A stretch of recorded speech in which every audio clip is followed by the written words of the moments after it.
მოგესალმებით. ჩვენ ახლა ქართველი მწერლის, პუბლიცისტის, ფილოსოფოსის ანტონ ფურცელაძის სახლში ვიმყოფებით გორის მუნიციპალიტეტის სოფელ არბოში.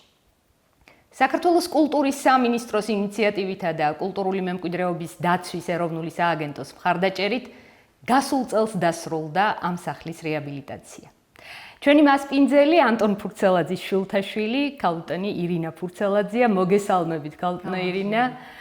მადლობა გადაცემაში მონაწილეობისთვის, მადლობა მასპინძლობისთვის და მოდით საუბარი ამ სახლის ისტორიით დავიწყოთ.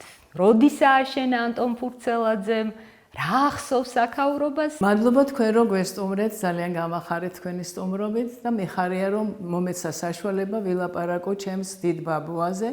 ეს სახლი 1899 წელს ააშენა ანტონ ფურცელაძემ. მოგეხსენებათ, ის იყო საზოგადო მოღვაწე მე-19 საუკუნის 60-იან წლებში საქართველოში გაშლილი ეროვნულ გამათავისუფლებელი მოძრაობის ერთ-ერთი წარმომადგენელი, ასევე იყო ამ მოძრაობის ფუძემდებლების, ასე ვთქვათ, და მასში მონაწილე ილია ჭავჭავაძის, აკაკი წერეთლის, გიორგი წერეთლის თანამოძმე და მათთან ერთად მოღვაწეობდა აი ამ პერიოდში. რაც შეეხება აი ამ სახლის ისტორიას, თვითონ ანტონი წარმოშობით იყო მერეთიდან. ჩასიძებული იყო ამ სოფელში. მისი მეუღლე იყო ნიკო ლომოურის ბიზაშვილი, იყო მისი მეუღლე მარიამ ლომოური. და მისი დედის სახლი იდგა აქ, ანუ თვითონ მარიამის სახლი იდგა აქ, სადაც მერე ანტონმა ააშენა. და თურმე აუშენებია ერთბაშად ვერ აშენდებოდა ეს სახლი, რა თქმა უნდა, იმიტომ რომ დიდი სახლია, როგორც ხედავთ. ჯერ ორი ოთახი გაუკეთებიათ, მერე ამას ამატებდნენ ოთახებს და ასე აშენდა. დასრულდა 1899 წელს. და ეს გამოჩნდა სხვათა შორის მაშინ, როდესაც ამ სახლის რესტავრაცია მიდიოდა. თვითონ მშენებლებმა შენიშნეს ეს. აი ასე აშენდა ეს სახლი. ამ სახლში იკრიბებოდნენ იმდროინდელი ცნობილი ადამიანები. ილია, აკაკი, ვაჟა-ფშაველა არის პირველად აქ პატარად იყო სრულიად ახალგაზრდა, იგი გორის სასულიერო სასწავლებელში სწავლობდა. მაშინ იყო დაახლოებით 13-14 წლის.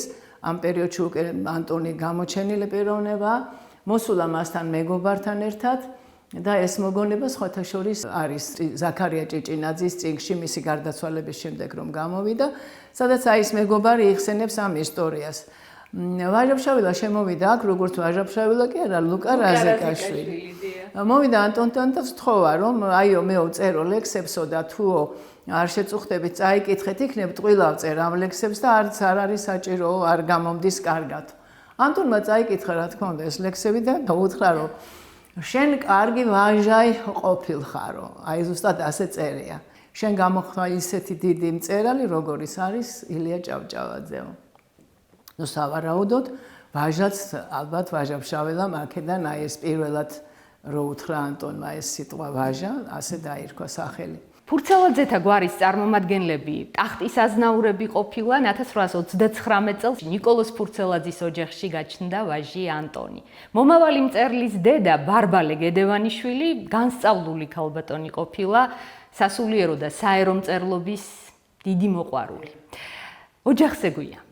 4 ვაჟი იყო, 4 ვაჟი და 2 ქალიშვილი. მისი მამა იყო ბრგე ვაჟკაცი, რომელიც კარგად შრომობდა, დედა კიდე ბავშვებს ზრდიდა და როგორც თქვენ ბრძანეთ, იყო ასეთი განსწავლული ქალბატონი, ანტონი ნიჭერებით გამოირჩეოდა. გაგზავნეს სამხედრო სასწავლებელში, კადეტთა კორპუსში, ქალაქ არიოლში. ორძელზე ვარჯიშის დროს გადმოვარდა ორძელიდან და მოიტეხა ფეხი.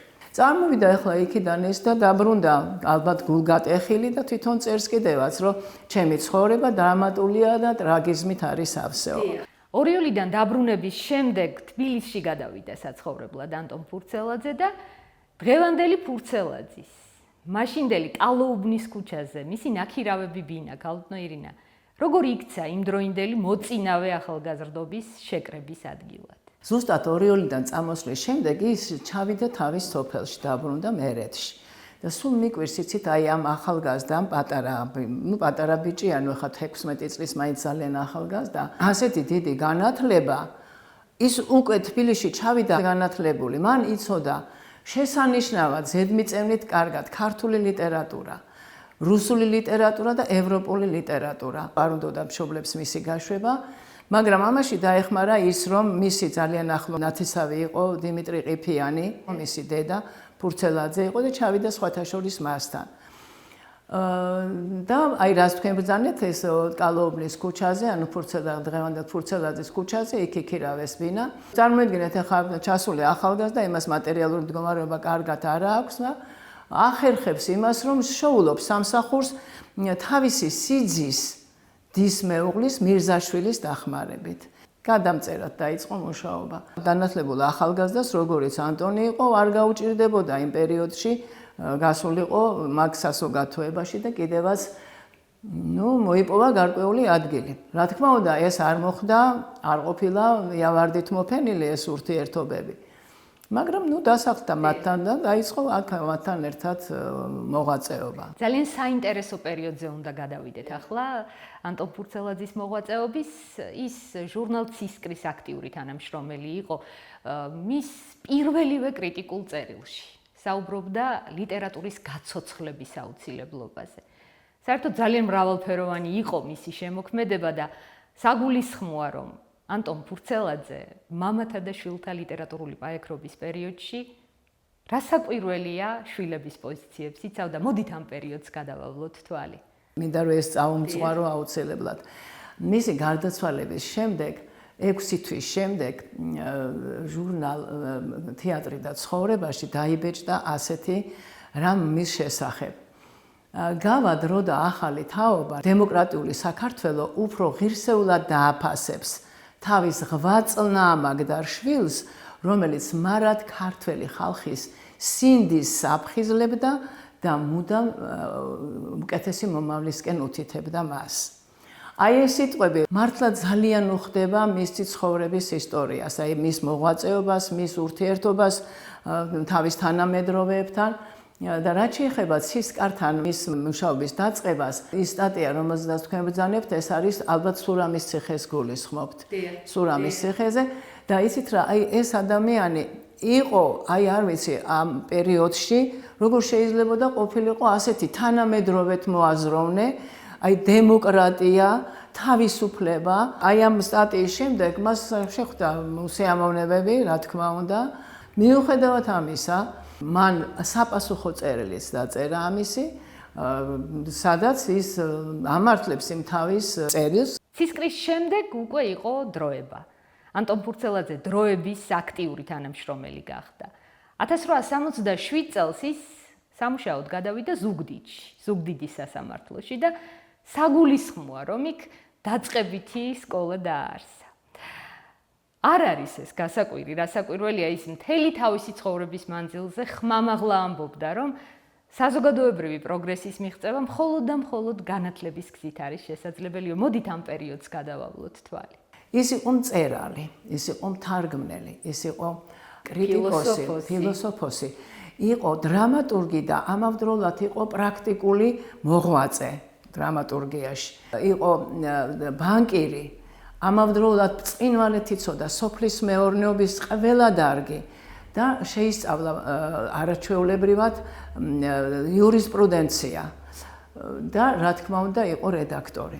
ეს ის პერიოდია, როდესაც იგი ცხოვრობს ზუგდიდში, შეისწავლა არაჩვეულებრივად სამეგრელოს ცხოვრება, რა ხდებოდა ადათ-წესები და ძალიან დიდი შთაბეჭდილებით, როდესაც დაბრუნდა უკვე თბილისში, თავში უკვე ჰქონდა რომ უნდა დაეწერა თავის შესანიშნავი ნაწარმოები მაცეხვიტია, დიახ. მაცეხვიტია, რომელიც რა ვიცი, ძალიან კარგად იკითხებოდა და სხვათა შორის მინდა გითხრათ, რომ ყველა მისი ნაწარმოები იმ პერიოდში დაწერილი და ზოგადად მაცეხვიტია, ქიტესა, ჩვენებური საქმის ბოლო, რაც მთავარია და ძალიან მნიშვნელოვანი დიდი მოურავი, რომელზედაც თვითონ გოგებაშვილი წერს, რომ არაფერი დაეწერა მას და არაფერი გაეკეთებინა აი ამის მეტიო, რაც მან დაწერა და გააკეთა გიორგი სააკაძისთვის, ის ანტონ ფურცელაძე მაინც იქნებოდაო. ერთი სიტყვით ზედმიწევნით იცოდა ის საქმე, რასაც აკეთებდა და ხალხის დახმარება, გაჭირვებული ხალხის დახმარება, ეს იყო მისი პირველი საქმე და განათლება. ზუგდიდში მუშაობის პერიოდში მას დროებასთან თანამშრომლობა არ შეუწყვეტია. იქედანაც აგზავნიდა კორესპონდენციებს სასამართლოდამ, ზუგდიდიდამ, აი ამ სახელწოდების მასალას ხვდებით დროების ფურცლებზე. 1869 წელს დაბრუნდა თბილისში და უკვე გამოდის მისი თაოსნობით ყოველთვიური სამეცნიერო და სალიტერატურო ჟურნალი მნათობი. ნათობის რედაქტორია ამ პერიოდში ანტონ ფურცელაძე და შემდეგ უკვე 1872 წლიდან რედაქტორობს ქართულ ენაზე გამომავალ პირველ აგრონომიულ ჟურნალს გუთნის დედა. 1905 წელს მას სათავადაზნაურო ბანკის ხელმძღვანელად თავმჯდომარედ ირჩევენ, 1911 წელს თავს ანებებს სამსახურს და გადმოდის აი ამ სახლში. რა ახსოვს აქაურობას? ცოტა ადრინდელ პერიოდსაც გეტყვით ახლა გაგახსენებთ უბრალოდ. Ну, როგორც ვიცით, ეს სათავადაზნაურო ბანკის დიმიტრი ყიფიანს უნდოდა ამის გაკეთება, მაგრამ ვერ შეძლო, იმიტომ რომ ხელისუფლებამ მაშინ შეუშალა ხელი და წლების შემდეგ მოკიდა მერე ილიამ ითავა ეს საქმე და რა თქმა უნდა გაკეთდა ეს და სხვათა შორის მინდა აღნიშნო, რომ ეს წდებოდა კრიტიკოსები წერენ ასე და ისტორიკოსები, კვლევარები ეს არ ვიცოდი სხვათა შორის რომ ანტონ ფურცელაძე დიმიტრი ყიფიანთან და ილია ჭავჭავაძესთან ერთად ამ საქმის დამთავრებას ერთად შეუდგნენ რომ საქართველოში შემქმნელი იყო ბანკი არჩევნები იყო და ილიამ გაიმარჯვა და დამფასებლად აიყვანა ანტონი დამფასებლად და მისი მარჯვენა ხელი იყო და იყო ბანკის დირექტორის მოადგილე და როდესაც ილია წავიდა ბანკიდან ანტონი დარჩა მის დირექტორად. სიკვდილამდე თითქმის 1-2 წლით ადრე თუ წელნახევრით ადრე დაანება თავი იქ მუშაობას და ჩამოვიდა არბოში. მე მაქვს ძალიან ბევრი წერილი მასზე დაწერილი აქაური არბოს გლეხების და ასევე მერეთის გლეხების. მისი მისწრაფება იყო განათლება, რომ განათლების გარეშე არაფერი არ გამოვიდოდა. და მოინდომა რომ ამ სახლში გაეკეთებინა სკოლა. გაეხსნა სკოლა. რა თქმა უნდა, ნიკოლო მოური მისი ასეთი ახლობელი იყო, როგორც ოჯახურად, ისე საქმიანობითაც და ერთად უნდოდათ ამ საქმის გაკეთება. აქაურმა გლეხმა მომიყვა იგივე. დაასწყვებოდა ის გლეხი. აი ზუსტად ის გლეხი, რომელსაც ახსოვდა მისი ბაბუისგან ეს ისტორია, მოხუცი იყო ის მაშინ. ეს ჩვენი თანასოფლელი. მოკლედ ყვება რომ აი ამ სახლის აივნიდანო გადმოდგაო ანტონიო და გვითხრაო რომ დაიწყეთო სწავლაო. რა თქმა უნდა გლეხებს არ უნდათ რომ მათ შვილებს სწავლა დაიწყოთ, იმიტომ რომ მუშახელი მოვაკლდებაო. და ანტონი რა თქმა უნდა ეხვეწებოდა მე გადაგიხდით ფულსო და ფული დაგვირიგაო. აი პირდაპირ ფული დაგვირიგა და გვეხვეწებოდა რომ შემოიყვანეთ და ასწავლეთ სწავლის გარეშე, არაფერი არ გამოგივათ და გამოდით პურმარილით გაგიმასპინძლებეთო და ჩაიყვანეს მარანში. მარანშიო მოხსნაო ყველაზე დიდ ქვევრსო თავიო, მასპინძლიანი ოჯახი იყო და სტუმართ მოყარეს და ყოველთვის დიდი პურმარილები იმართებოდა აქ და მოხადეს აი ამ ქვევრს თავი და როდესაც დალიეს ამათმა მიირთვეს კარქასიაძე დადგენ და მოიტა ანტონ შენი ისაო ქაღალდი მოვაწეროთ ხელიო და ყველა მოაწერა ხელი და მართლა გახსნეს ორ ოთახში გახსნეს სკოლა. ნიკოლო მოურმა ამოიტანა ის მაშინ სკოლაში მუშაობდა გორში, ამოიტანა მერხებიო და წიგნებიო და აქ კიდე გაიხსნა ეს სკოლა. გარდა ამისა მინდა კიდევ გითხრათ რომ აი ამ სახლში როგორც დასაწყისში მოგახსენეთ იქრიბებოდნენ ილია, აკაკი, ვაჟა, ელისაბედ ჩერქეზიშვილი მეზობელ სოფელში ცხოვრობდა. ის წერს რომ არა ანტონი და ანტონ ფურცელაძე და აკაკი წერეთელი მე ასეთი დიდი მსახიობი ვერ გავხდები. მოგეხსენებათ ახლა ის ძალიან კარგი მსახიობი იყო და მისი პირველი სპექტაკლი აი აქ გაიმართა. ანტონსო ძალიან უყვარდა ჩემი ცეკვაო. მაცეკვებდაო და მე კიდე მსახიობური ნიჭი მქონდაო და ახლა მაშინ წარმოიდგინეთ რა რთული იყო ქალისთვის მსახიობობის დაწყება. დიდი ისტორიის მატარებელია ეს სახლი და ცნობილია რომ მიწისძვრის დროს ძალიან დაზიანდა. ბევრჯერ, სამჯერ დაზიანდა ძალიან. ანტონ ფურცელაძის არაერთი ფოტო განადგურდა ამ პერიოდში. რა თქმა უნდა. და ასევე ძალიან მნიშვნელოვანი მასალაც ალბათ. სავარაუდოდ ასე იქნებოდა, მაგრამ საბედნიეროდ დაგვრჩა ჩვენ მოგონებები. მისი ვაჟის, ნესტორის, უშუალოდ რომელიც ჩემი პირდაპირი ბაბუა იყო, მამაჩემის მამა, მისი ქალიშვილის მოგონებები, ივლიტა ფურცელაძის. დაგვრჩა კიდევ რა იცით, ანტონის წერილები თავის მეუღლის მიმართ დაწერილი, საზღვარგარეთ იყო ის წასული სამკურნალოდ. იქიდან ყოველ წუთში წერს წერილებს. აი იწერება და იმდენი წერილია, გაგიკვირდებათ. სადაც უხსნის სიყვარულს, ეფიცება, როგორ წყდება გული, რომ მასთან ერთად არ არიან მისი ქალიშვილი და შვილები და თვითონ ისიც, ძალიან კარგი წერილებია. ეძახის ჩემო სიცოცხლე და ბოლოსი უწერს: შენი კუბომდის ანტონი. ან შენი სიკვდილამდე ანტონი. აი ასეთ წერილებს წერს. ახალი სიცოცხლე დაიწყო ამ სახლმა და როგორია მისი ახალი სიცოცხლე დღეს, გალუტნო ირინა? მისი ახალი სიცოცხლე არის ჩემთვის აი როგორ გითხრათ, სასწაული. ამ სახლზე როლყვეები მგონია, რომ ეს არის რაღაცა სიზმარი, რომელიც ამიხდა და არის ყველაზე ლამაზი სიზმარი, რაც კი ოზდესმე მქონია ცხოვრებაში. ქალბატონი თეა იყო უკვე კულტურის მინისტრი. ჩემი ინტერესი ზუსტად ის იყო, რომ აქ უნდა ყოფილიყო ანტონის სახლ-მუზეუმი. აქ უნდა ყოფილიყო საგანმანათლებლო კერა. დავწერე განცხადება, დამიბარა ქალბატონმა თეამ და ჩვენ შევხვდით ერთმანეთს, მოუყევი ამ სახლის ისტორია. მე თვითონ ჩამობრძანდნენ, თვითონ კულტურის სამინისტროდან არქიტექტორები, მემკვიდრეობიდან, კულტურული მემკვიდრეობიდან, ქალბატონი თეაც მოვიდა, თან ეს არის ბუფერული ზონა. საქართველოს კულტურის სამინისტრომ ქალბატონი თეას თაოსნობით აი ეს სახლი აღვადგენინა. ყველაფერი გაკეთდა იმისათვის, რომ ეს სახლი ყოფილიყო ისეთი იდენტური, როგორიც იყო და ახლა არის ჩემი მცდელობა ის, რომ გაგრძელდეს აქ ის, რასაც ანტონი აკეთებდა. განათლება, თან აქვე არის ნიკოლომოვრის სახლ-მუზეუმი, აქვე არის ეს სამი ეკლესია და არის ძალიან საინტერესო და მრავლის მომსწრე სოფელი. სრულდება ჩვენი დღევანდელი გადაცემა, გალუტნო ირინა, კიდევ ერთხელ მადლობა მასპინძლობისთვის. ქართველი მწერლის, პუბლიცისტის, ფილოსოფოსის ანტონ ფურცელაძის მოღვაწეობის რამდენიმე ეპიზოდი გავიხსენეთ ჩვენს დღევანდელ გადაცემაში. ანტონ ფურცელაძის სიყვარულით ქართველ ბაირონს რომ ეძახდნენ და მთელი ცხოვრების მანძილზე ხმამაღლა რომ ამბობდა.